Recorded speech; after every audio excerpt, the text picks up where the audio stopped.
It is absolutely wonderful to be in a room such as this with people such as you to talk about an issue as important as self-determination in the Falkland Islands in the 21st century.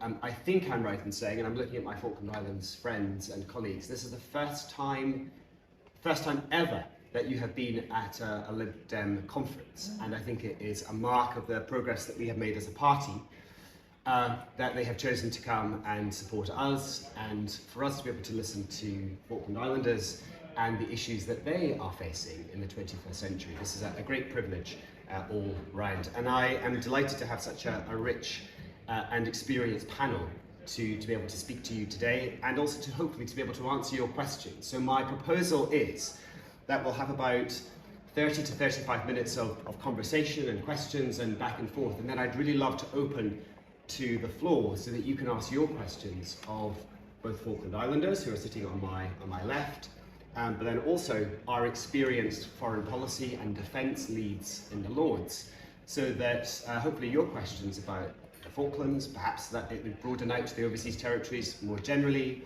issues of, I'm sure, environment, defence, security, self-determination, the economy, perhaps even Brexit will come up today.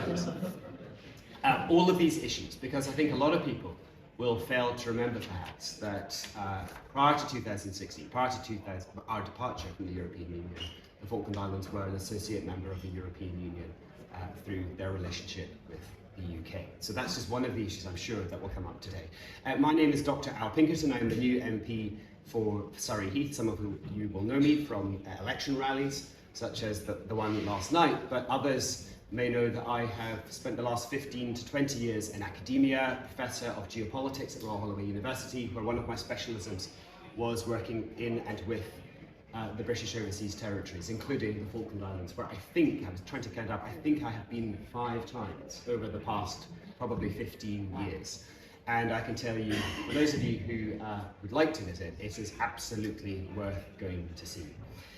What I would like to do is maybe, if I might start on my furthest right-hand side, just ask the different panelists here to say a few words of introduction, and maybe just to say a little bit about the connection that you have and you feel for the Falkland Islands and its people. Thank you. And so on my farthest right, we have Lord Purvis of Tweed, who, as all of you will know, is our Foreign Affairs spokesperson in the Lords. Thank you, Al. Thank you very much. And thank you to the Falkland Islands and the representatives, Lena and Mark, to be here. And for this to be the first at our party conference, which we are delighted, and we hope it will be the first of many, and there will be new relationships established and developed. I haven't been as many times as Al. If any of you had an opportunity of looking at Lib Dem Voice, you may have seen Al's piece, which was just superb, as an outline of why we as Liberals and Liberal Democrats have an interest in the Falkland Islands and with our relationship with the islanders. I speak for us for Foreign Affairs in the Lords. I had opportunity of visiting last year to the Falkland Islands and received an exceptionally warm hospitality from the members of the Assembly, but also from Richard and the whole team. It was an extremely memorable visit, and it helped me come back and ask questions to David Cameron, when he was Foreign Secretary in the Lords. That was the easy part. Getting an answer was the hard part. And he, unfortunately, the questions that I asked, he conspired with Rishi Sunak to cause a general election, which meant that I wasn't able to get the answer to the question I had about Brexit. But now we have many colleagues in the House of Commons that can take up the cudgel. I will want to say one thing, and I wanted to say counterintuitive. I wanted to talk about Zimbabwe.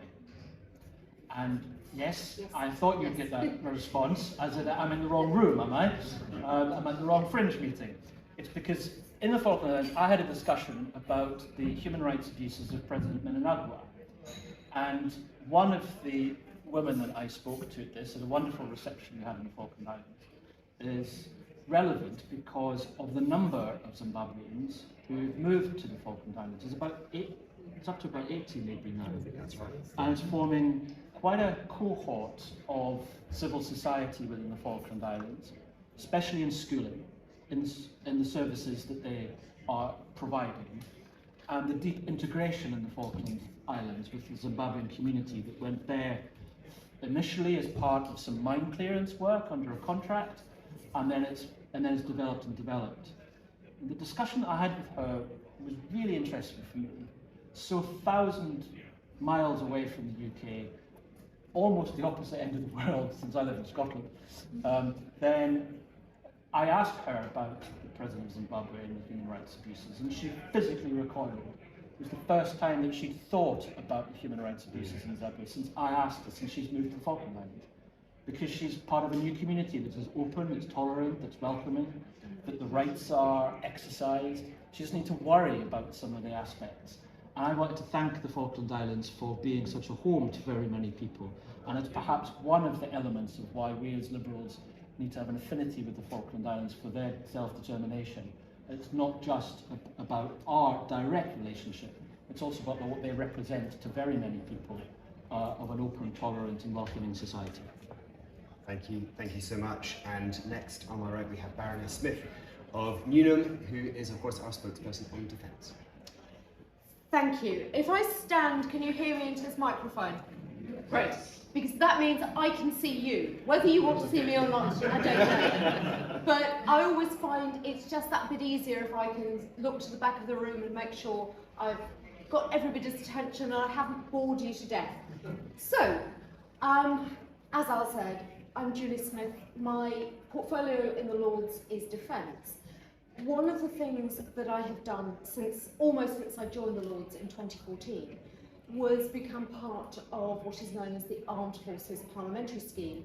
Al, are you on the list to join it? I have my first 15 days coming up. Excellent. So in Parliament there is an opportunity to find out, mostly for MPs, but also for members of the Lords, to find out more about what life is like for our armed forces.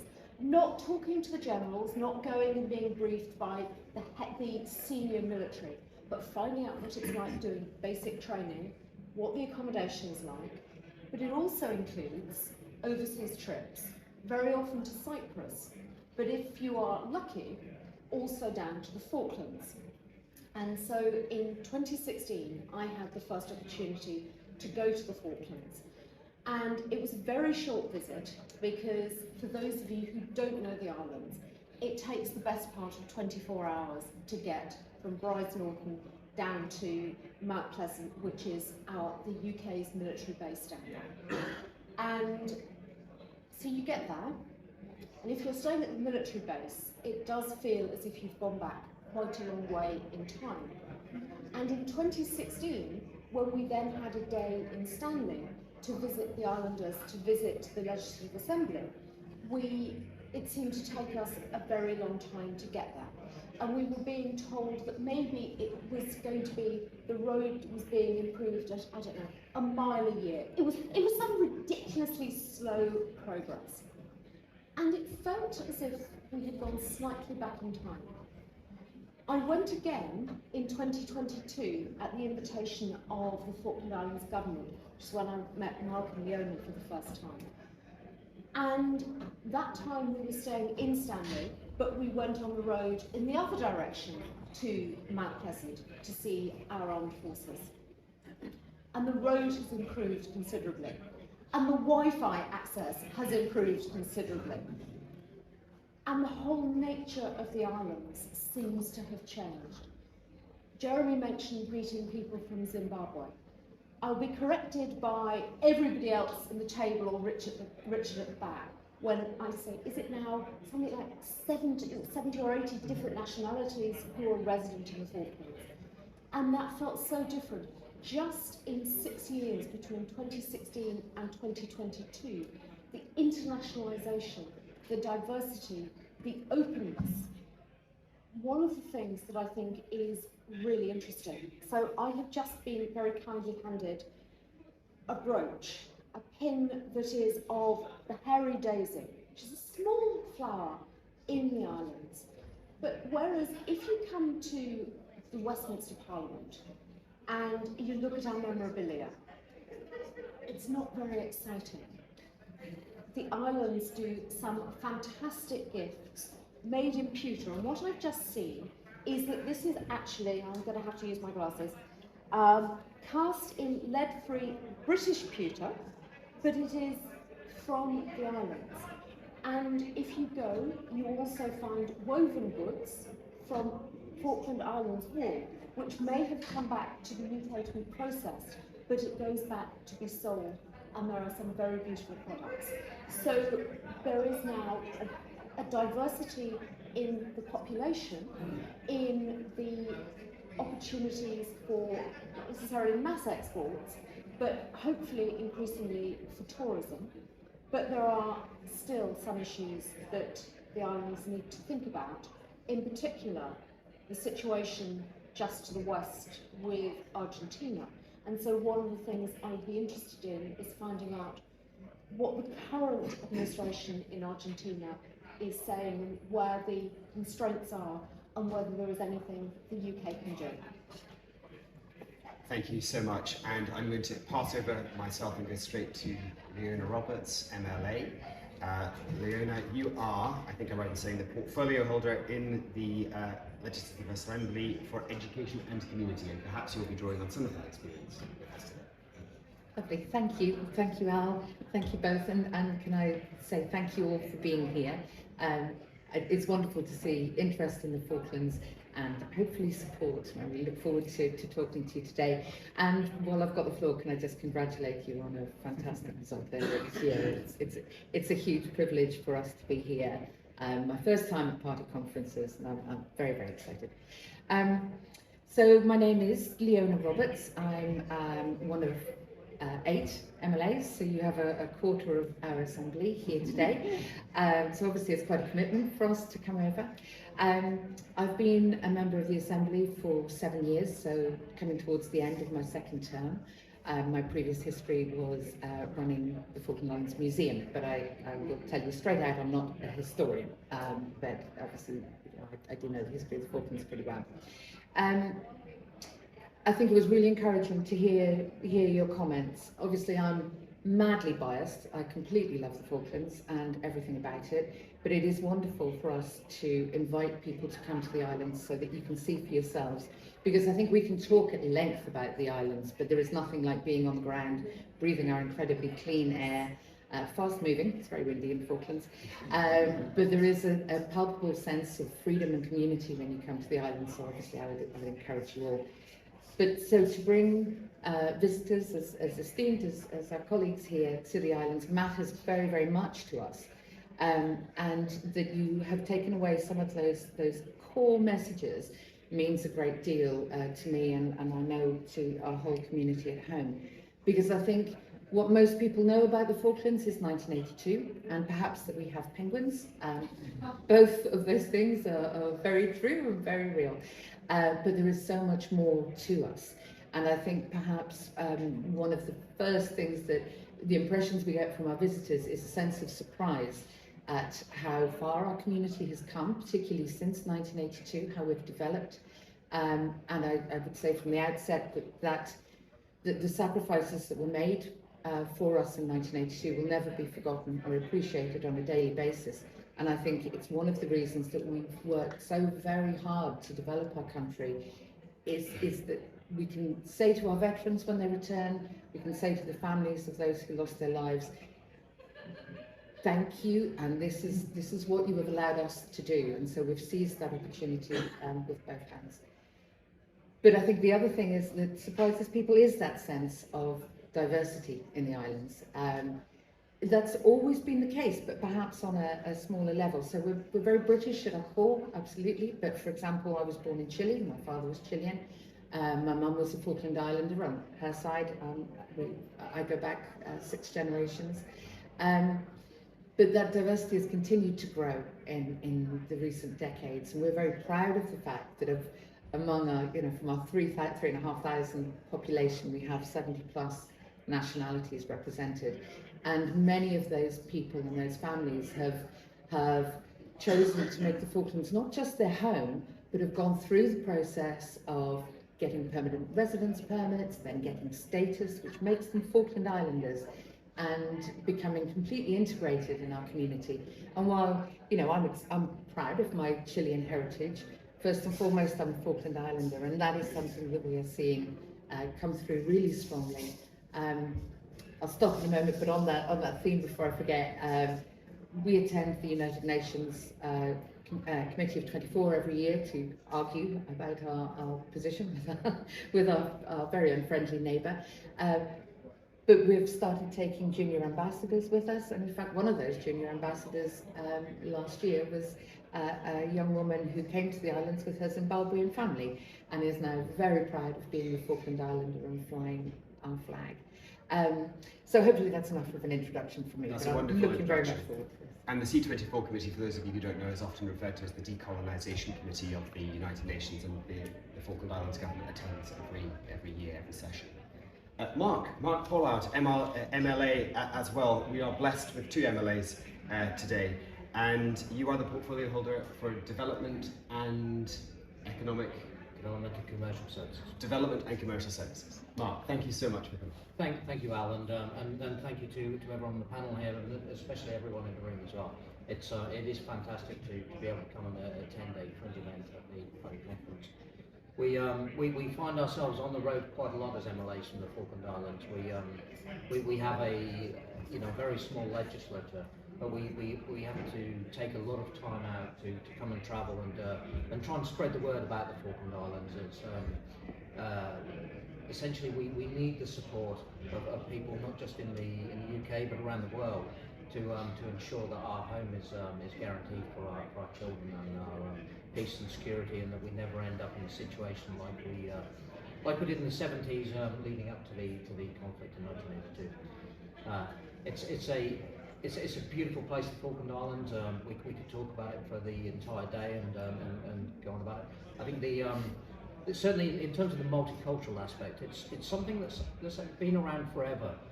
Really, I mean the population of the Falkland Islands. There was never an endemic population within the Falkland Islands, so there were no people originally. So everyone has come from somewhere. Myself, my grandparents come from Ireland, England, the Falkland Islands, and Uruguay. So we are very diverse, all of us, and we find ourselves becoming more and more so as we grow. And it's celebrated within the Falkland Islands. It's a really important part of our identity, and that assimilation and integration and how we all get on together. I hope is an example for many. I'd like it to be anyway. I think my colleague Honourable Leon Roberts here has probably covered just about everywhere we can so far, but I think perhaps we'll move on to the discussion. Yeah, I think that's a lovely place to pass on. And now you mentioned something about the 1970s, and perhaps not everybody will know the state of the Falklands in the 1970s. Mark, do you want to say a little bit more, just to give us a bit of a sense of history? Because I think, as you say, most people will think of 1982. I said this in my Lib Dem Voice piece this past week. If you think of the Falklands, you might think of sheep, you might think of 1982, war, conflict, Argentina, and possibly penguins. But I think it's also easy to draw to a slightly richer history. Do you want to say a little bit about that, the economic situation in the 1970s, and actually what a transformative effect the events of 1982 had, perhaps counterintuitive? Absolutely. So first of all, just a caveat, I was actually born in 1979, so I didn't see an awful lot of the 70s. But in the 1970s, the Falkland Islands, so we've had a history of sort of economic diversity, a lot around shipping, and then moving into farming in the sort of certainly in the 70s, and there wasn't an awful lot of money about. We were large swathes of the Falkland Islands were owned by overseas landlords. People worked for very low pay. Connectivity was very limited. The only way in and out of the islands was on a ship. The economy was terrible, really, very poor. The population had dwindled. We were down to about just under 2,000, I believe, where people had looked for. And my mother and father included had left and moved to Yorkshire in the UK, where I was born. It wasn't until 1985 when I moved back down.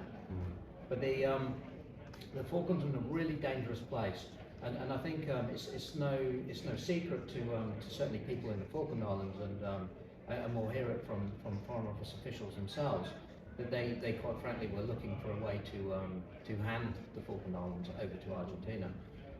Argentina sort of preempted any discussions and any peaceful negotiations for invading in 1982. And fortunately, the time, the support from the UK people and the government in particular at the time meant that they sent a task force down to free the Falkland Islands.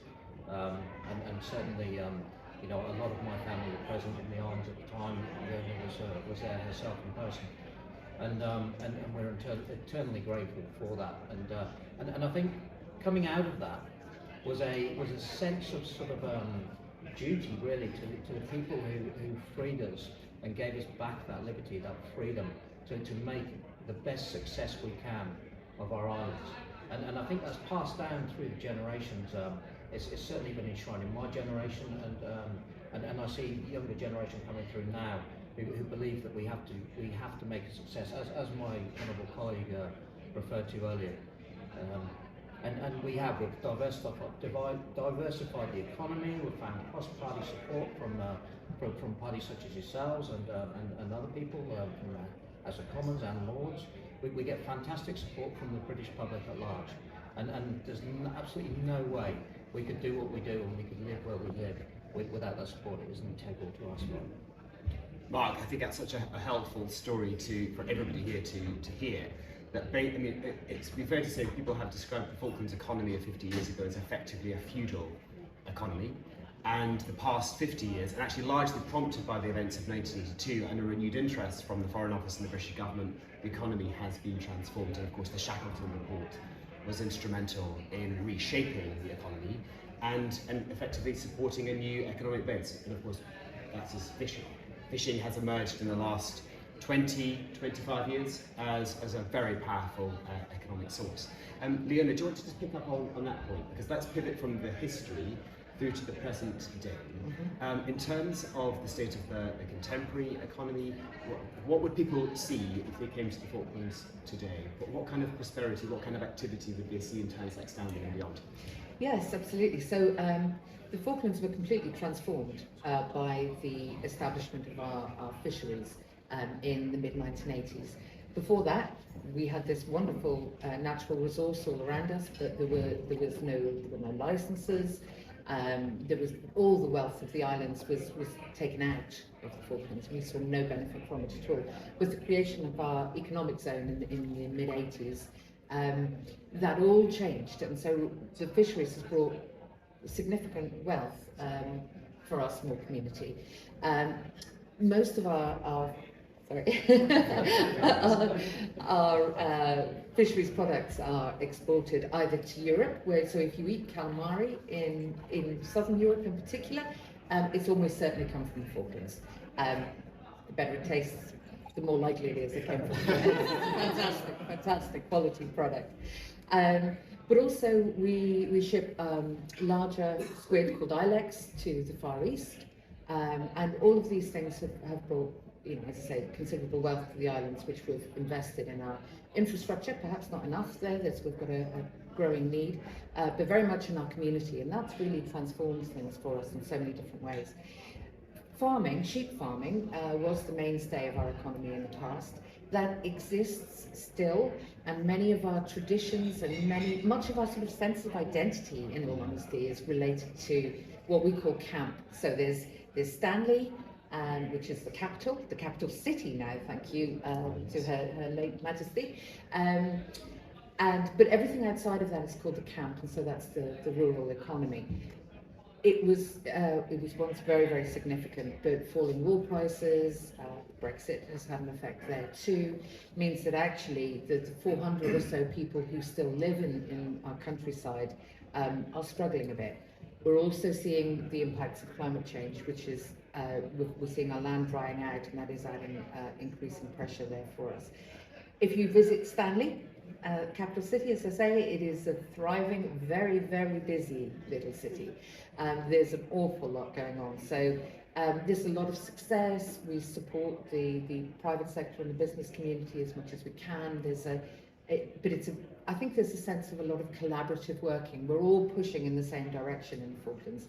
And as I say, all that wealth really goes back into the community. I think one of the for me, I mean, my portfolio is education and community, so, but I think it's generally important to all of us, is how our education system has changed. So when I was a wee girl, there were very few opportunities for anybody to go to college. There would be 1 or 2 scholarships a year.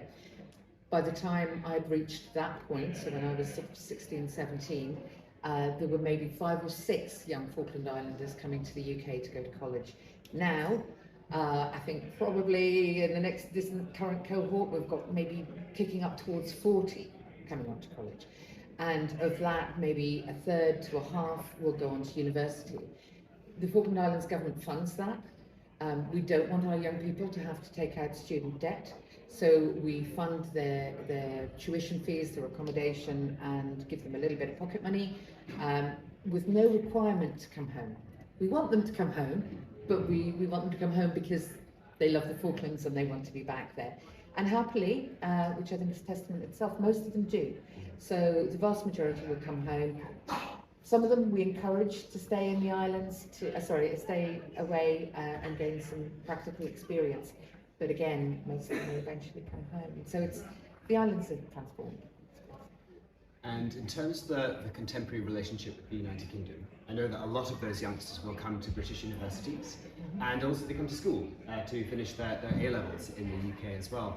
In what other ways does the relationship with the UK materialise itself in the 21st century? How important is that continuing connection with the UK now? And I'll ask you that question, the two MLAs, and then I might flip that question on its head and ask from foreign policy and defence perspectives, our relationship with the Falklands. Yeah. Oh, I mean, it's critical, it's fundamental to us. We've sort of touched on the relationship with Argentina and the continuing problem that we have with that nation. About 15 years ago, they kind of cast around for different narratives, and there was one at the time that was essentially the Falkland Islanders were almost being held against their will by the UK. Obviously, we knew that not to be true, but to just put it to bed once and for all, we held a referendum asking whether our community wanted to continue the relationship with the UK as an overseas territory. Resounding response, which came as a surprise to absolutely no one. 92% turnout, 99.8% people voted yes, we did want to continue that relationship. So that means that 3 people voted no. We were quite glad in a way, because if it had been 100%, I mean, that might have, I should say as well, there was international independent observation to make sure it was a fair and free election. But actually it is helpful to have a few people say no. The view is that actually the people that said no were probably making more of a statement about the potential for independence, which may be one day far in the future. But so that relationship with the UK is critical to us. We're really proud to be part of the British family. It's core to who we are. And actually the relationship is very much a modern one. It's a partnership now. Long gone are the days when we were a colony, and we absolutely recognise that.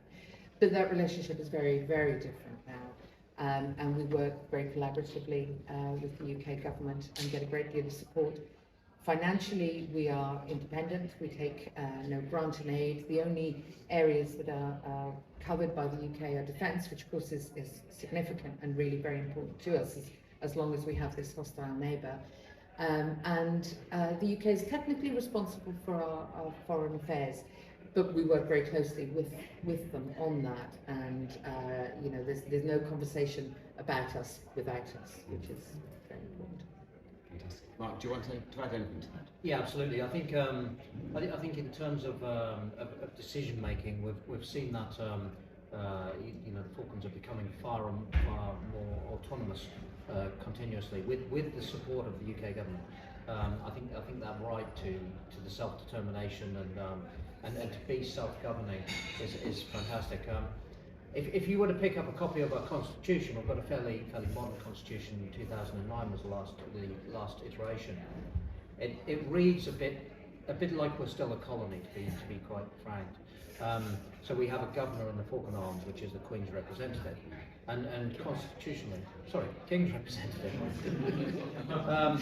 And it reads as though they sit at the top of everything and make the decisions. The reality in terms of how we operate is that the the governor is there to essentially send our laws, a bit like the King does within the UK Constitution.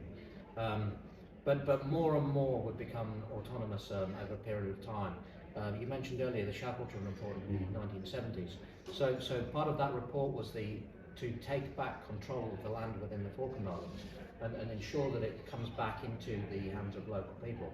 And that has happened. And so now the land within the Falklands belongs almost entirely to the people of the Falkland Islands. We still grant licenses here and there for people to own land in the Falkland Islands who don't reside there, but it's rare.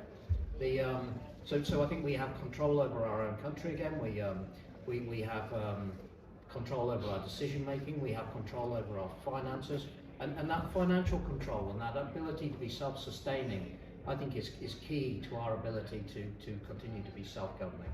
So we don't come with asking for handouts from the UK government, and I think that allows us to have a much more sort of respectful relationship, a much more modern relationship that gives us that autonomy, which is really important to us.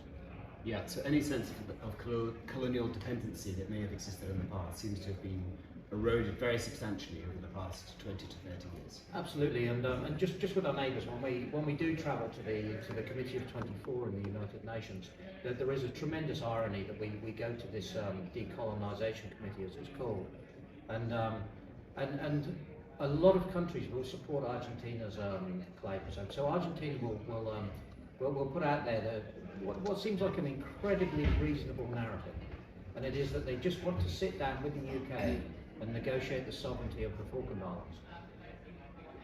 Argentina had written to its constitution some 15 or so years ago that there's only one outcome to those talks, and that is Argentine sovereignty of our land, our home. But also the narrative that they're going to sit down with the UK government and discuss the future of our home, our islands, whilst excluding us from those discussions, is at the very heart of why we travel the world and try to push this message out so that people understand that this self-governing, that this in order for any decisions to be made on the Falkland Islands, it has to include the people of the Falkland Islands, people at the heart of everything.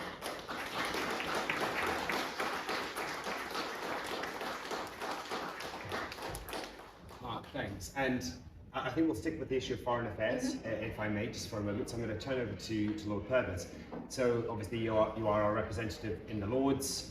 You have a very comprehensive brief on foreign affairs. Can you just tell us, in terms of your conversations that might happen with the Foreign Office, in terms of the conversation that happens in places like Parliament, what are the general thoughts about the Falkland Islands from that foreign policy perspective? Yeah. To what extent do you consider the Falklands to be appropriately supported, or are there any things that we can do in forums like this to perhaps add a bit of steel to the Foreign Office in its handling and its dealing with Argentina and indeed the Falklands itself? It's such a good question, because and Julie, I'm not sure she'll agree with me with her reflections about two visits, but one of the things that I slightly picked up is that our Foreign Office perhaps still has a little bit of that mindset that's about the colonial history and sees it.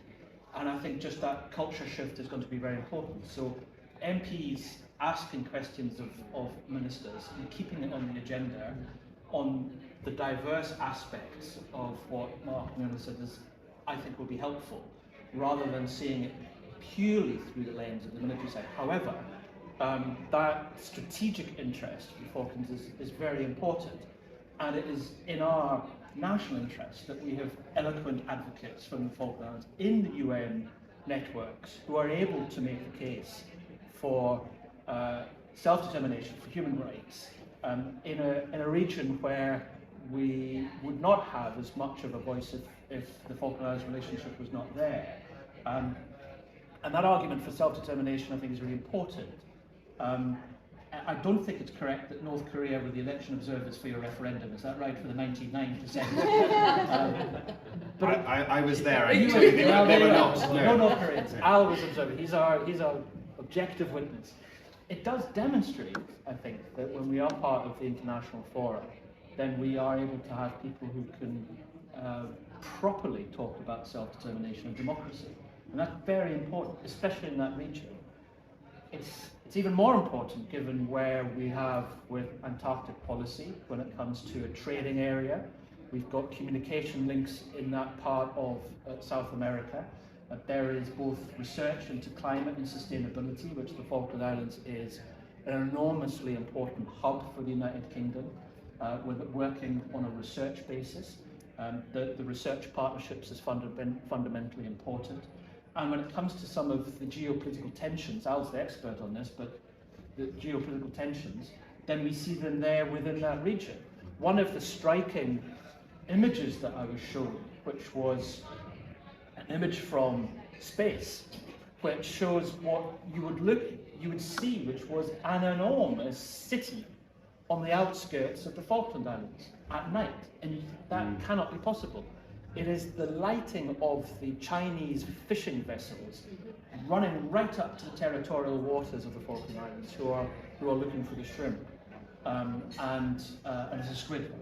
And when you think then for the other territorial waters that abut, this is a potentially real tension point that the UK has a strategic interest for.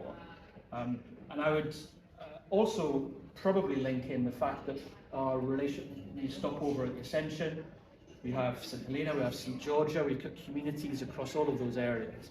When it comes to the global telecommunications side, then it is in our strategic interest for the United Kingdom that we maintain this relationship.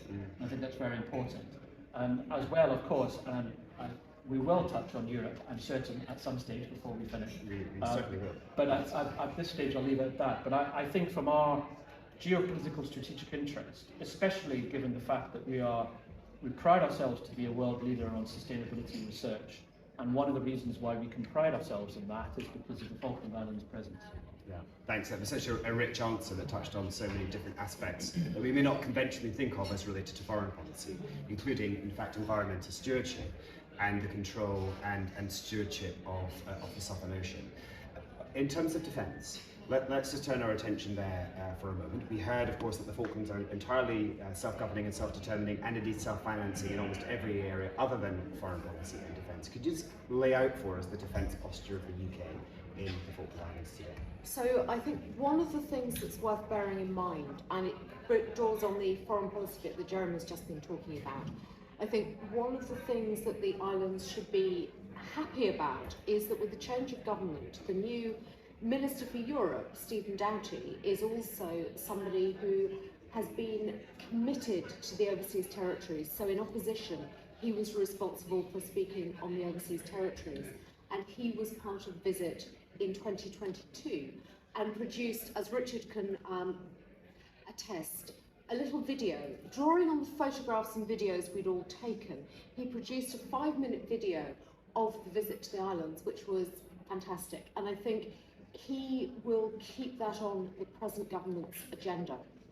In terms of defence, we have a military presence in terms of there is usually a naval ship down there. We have the RAF down there, and we have the army down there. The army loves going down there because they go for maybe 6 weeks and they get a huge amount of target practice.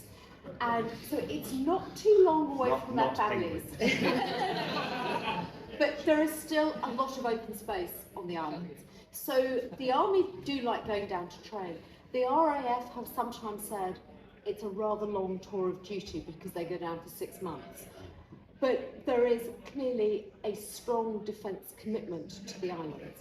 When I was down there in November, December 2022, I was asked, so if the islands were invaded again, if the same thing happened as in 1982, could the UK defend us?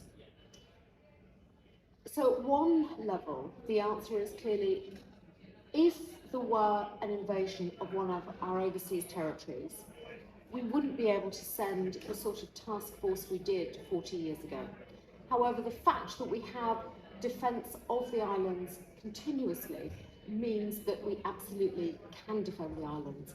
And the support for the islands and the importance of self-determination is extremely strong, and I don't think there's any dissent across parties on that. But one issue that came up sort of across discussions when we were there was the situation of South Georgia. And I would like to throw back to the MLAs, if I could, the situation there, because there seemed to be a little bit of tension between who is actually responsible. So back in 1982, there was invasion of the Falklands, but also I believe South Georgia. The question is, where does that now fit in your foreign policy, and what are the discussions with His Majesty's government? Can we take that as a direct question back to the MLAs? Mark, you indicated. Yeah, absolutely. I've been and seen South Georgia with my own eyes, and very few people get that honour really, and it's a beautiful place. It used to be sort of attached to the Falkland Islands as a overseas territory in the past, and then I think in 1985 it became sort of responsible directly to the UK government. There is no population or permanent population on South Georgia, so there aren't any elected members there. It is run by so our governor is the commissioner of South Georgia, so they have to sort of change hats every now and again.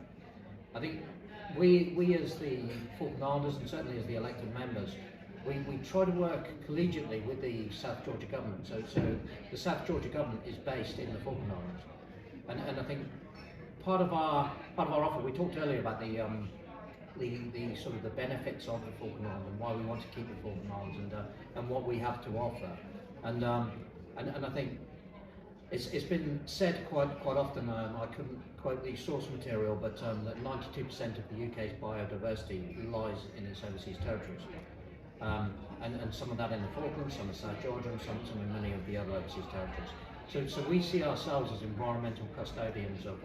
So the landmass of the Falklands is about half the size of Wales, about the same size as Northern Ireland. South Georgia is much smaller, but it still has a very important biodiversity, and we see ourselves as being sort of partly key to facilitating that. So a lot of the activity in South Georgia comes through the Falkland Islands, and we're really keen to work as well as we can with the South Georgia government, with the UK government, to try and be a part of that. I think we see ourselves as a gateway to Antarctica as well, and for scientific research in the Falklands, in South Georgia, in British Antarctic Territory, and also other overseas territories. In fact, we've set up a South Atlantic Environmental Research Institute that was set up by the government, but now is running on its own, and does a fantastic job of doing this. So I think the links are strong, they're historic, they're we do feel a sense of connection, or I certainly believe we feel a sense of connection with South Georgia, and I think we're really keen to improve those links and how we can help sort of facilitate development and activity there as well. Brilliant, thank you. South Atlantic Environmental Research Institute, SARI, is, as you say, set up by the government, but is now considered an absolute world leader in terms of kind of oceanic science, and operates far beyond now the South Atlantic. So they operate in the Caribbean now as well, yeah. St. Helena and Namibia, I believe, and possibly some activity with Chile as well. Yeah, another fantastic Falkland Islands export, along with the squid. A couple of things that I want to pick up on, if I may. Leona, I noticed when you were talking that you very particularly used the term Falkland Islander to describe yourself. And again, I think one of the things that people may remember back from 1982, debates in Parliament, where I now sit, was a real sense that the Falklands, in inverted commas, should remain British. And that the Falkland Islanders were, I seem to remember in one speech, described as being of British stock and tradition. And you have hinted at that yourself, but equally I felt that your use of the term Falkland Islander was purposeful and deliberate. And it maybe brings us back to the coverall theme of today's session, which is self-determination. Can you give us a sense of what it is to be a Falkland Islander in the 21st century? Absolutely, Al, thank you. It's quite difficult in some ways to express and to quantify, but the Britishness is absolutely there. It's kind of one of the foundations, I guess, of our identity. But first and foremost, yes, absolutely. I'm proud to be British, proud of my Chilean heritage, but also absolutely up front, I'm a Falkland Islander, and that is who I am. That's core to everything I do. I think we are, as Mark said, there was no indigenous population in the Falklands, so settlement only began in earnest a couple of hundred years ago. So we're a very, very young country with no sort of ancient traditions to draw from. So what we have done is incorporate little bits of all those different nationalities and cultures that have come our way and that have settled in the Falklands. And while the British element, yes, British stock very much is true. You know, we've had settlers from Nova Scotia, from Scandinavia, from South America, you know, really from all over the place. And also because of our proximity to Cape Horn back in the days of sail, we were quite a convenient hopping off point. We have some wonderful stories about people bound for Australia, just couldn't take the seasickness anymore and decided to stay in the Falklands. And so, good choice, I would say. Good choice. But so we have grown with all of that, and we've developed that. And so I think, as I say, it's quite hard to define, but I think at our hearts, our identity is very much about resilience. You can't live at the bottom of the world, a long way from anywhere, with natural resources, yes, but not easy access to anything else, without being incredibly resilient. We're hardworking, play hard, that's very much part of our community too. But I think, you know, in the middle of all that, there's this sense of freedom, and I think I've mentioned that before, but, you know, most of our land is empty. We don't have a lot of trees. There's absolute beauty there, but it's not necessarily the obvious kind of beauty that you might expect. But you get out there and the wind's blowing and there's nothing for miles, and it's ours and we're proud of it and we love it, and it's just all about who we are. So I think all of those things kind of pull together to make you a Falkland Islander, and the fierce sense of independence. I mean, the connection to the UK, yes, absolutely, but you know, we are who we are. And when it comes to that key point of self-determination, yeah, of course. I mean, that is the one message that we will keep hammering on over and over and over. Just because we're tiny, there's only 3,500 of us. But because we're small doesn't mean we should be denied a voice. And, you know, we will always lift up our heads and our voices to speak up for our community, because it's very easy to think, well, you know, they're a long way away, there's not many of them, and somebody else should be making their decisions for them. That absolutely can't be the truth. It has to be about us. Sorry. Thank you. Yeah, I mean, as well as the roads dramatically improving over the last 15 years, I have seen a real emergence, a real solidification of the idea of being a Falkland Islander over that time. We have a few minutes. I'd like to turn over for any questions that you may have. We have got microphones here. Michael, would you be willing to kind of take a couple of microphones around?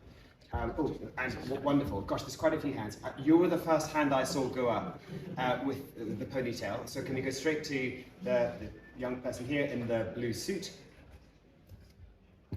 Thank you. Hello, I'm Joshua. My question is, what is the difference between the Falkland Islands foreign policy and the foreign policy of other overseas territories, both in the area and also more internationally, like, say, Gibraltar? Thank you. Gosh. So, in a couple of hours' time, I'll let you all go. I'll give you a very long answer. Does anyone want to, well, Purvis, do you want to try and offer a brief answer to an incredibly complex question that would take up several days of conference time? I will, as long as I can go after Mark. Yes. So I think there are two overseas territories really who face an external threat, and that is the Falkland Islands and Gibraltar. We have three colleagues from Gibraltar sat within us today, and I'm sure they'll be able to explain their situation far better. But I think it's quite difficult for us in terms of foreign policy, because whilst we're not responsible for foreign policy technically, we do a lot of work, we do a lot of engagement, and we travel the world a lot. I've got a 3- and 6-year-old daughter and a wife at home, and we spend an awful lot of time on the road. There's only 8 of us, and you can do the maths. There's you know, a lot of world to try and get to. So it is incredibly sort of, I was going to say onerous, but that's not the right word, because it is fantastic. It's a gift to be able to travel the world and talk about your country. But it is hard work. There's a lot of it. There's a lot of travelling, a lot of hours, and our foreign policy is just trying to get that support. I can't speak for Gibraltar. They'd be far better talking for themselves. They're here all week, you know, for the whole conference, I believe. And they have a fringe tomorrow, which I recommend going to. Absolutely. But for the other overseas territories, they don't have that sort of external threat. Yeah. So I presume they don't have to do as much foreign policy as us. Yeah, but actually all credit to Mark and Leona, you know, the ambassadorial work that you and indeed young Falkland Islanders do to advocate for yourselves in events like this, but across Latin America as well. You had a really big program of engaging young people across Latin America has been a really distinctive feature of your foreign policy over recent times. I will happily talk to you ad nauseam about this issue if you care to speak to me afterwards. Next question. I'm going to come to the chap in the green, it looks like almost camouflage shirt. Yes, you're disappearing into the... Thank you very much. In York, not a single person noticed the Lib Demery in the shirt. So, the standout statistic from these cards that you very graciously have given us was the self-sufficient economy. And for less than 4,000 people on the islands, that is an incredible achievement. I can juxtapose that, for example, with Greenland, which has a far greater population, but which is unable to be fully independent currently because they are receiving a block grant from Denmark. I can even juxtapose it with rural communities where I am a district councillor in Suffolk, which are struggling to keep even a single pub open with that population level. And I suppose the question is, given that we do have outlying islands in Scotland that are now entirely devoid of human population, what is the secret sauce and what can we learn from our rural communities from you? I guess, what a perfect question. You've got such a good Liberal Democrat question. I can. It's certainly not easy. I think the economic development of the Falkland Islands has just transitioned constantly. So originally during sort of exploration, I think we were important to shipping. Certainly during the Californian gold rush, before the Panama Canal was built, people would limp into the Falklands to be fixed and repaired. We moved on to sheep farming. Then the fishing zone was established, and then we moved into tourism a lot. There's all sorts going on, and I think probably one of the main keys is the location of the Falkland Islands. I think we're lucky enough to have some of those natural resources like the fishing stock to be able to sustainably manage those. I think that sustainability and that management is really key to success. If you're to do anything successful economically over the long term, it has to be sustainable. And I think just trying to make it happen, looking for opportunity, finding it. But I think we are lucky in that we're rich in natural resources. Not everyone has them. Can I just add a small thing to that? I think we also have the benefit of being very small. So our population is, we do everything we can for them, but they're a limited number to do for. But I think, we've talked about fisheries and the importance of that. There's been a real drive in the last 4 or 5 years to bring more of that money, the revenue into the Falklands, and the control, importantly. So there were quite a lot of joint ventures with Spanish partners. That's been shifted. So we've worked closely with the industry to bring that back into the islands so that the majority partners are in the Falklands, and driving them also to invest more in our community, to make sure that more of that wealth is benefiting the people directly, particularly given that it's a natural resource that's owned by the people. So I think that's it. I wish we had a secret formula to give you, but I think there's something else, and I think that is that money that is raised locally is spent locally and is accountable locally. Yes. through you, eight MLAs. And I mean, it's a kind of Lib Dem dream, isn't it? To be able, if you were a local authority for 3,000, 5,000, 10,000 people, to raise funds locally and to be able to spend it locally.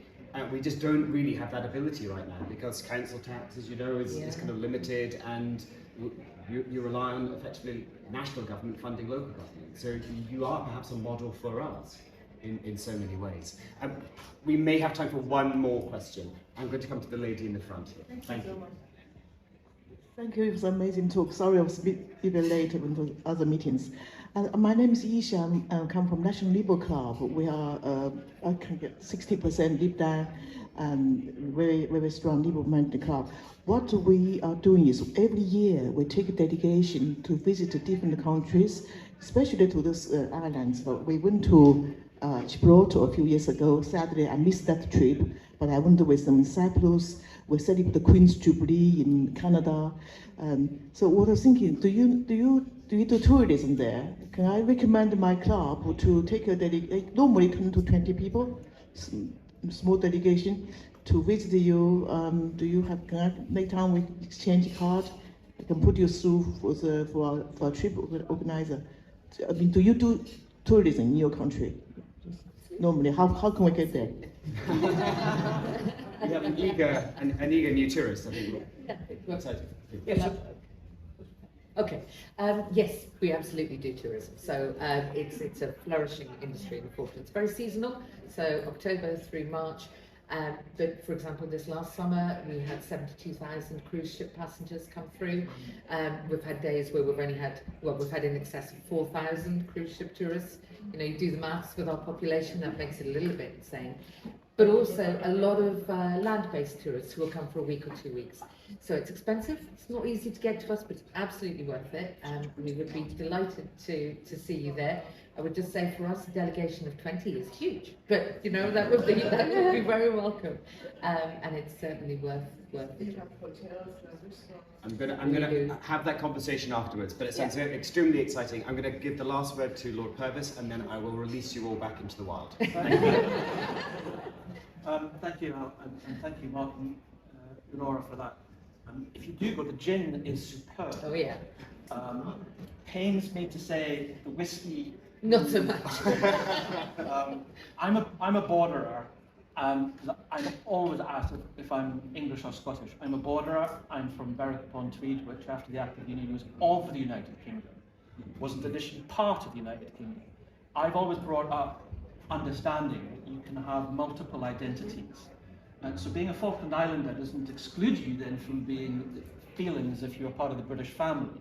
Similar for Gibraltarian or many of, and it comes to, I wanted to just say about Joshua's point about the Crown dependencies in the overseas territories, that there are many things of the loyalties that bind them together, but there are very big differences, whether maybe it's the natural resources for the Falkland Islands, or whether it's finance for many other of the overseas territories that then battle against organised crime or multinational aspects.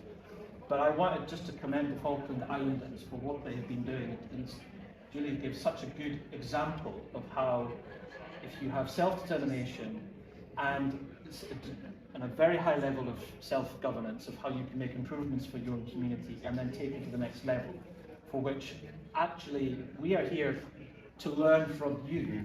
So thank you very much for doing that, because we have taken lessons, and I'm absolutely certain Alan in the House of Commons, you have got such a well-informed advocate for all of the issues that we talked about. So thank you all.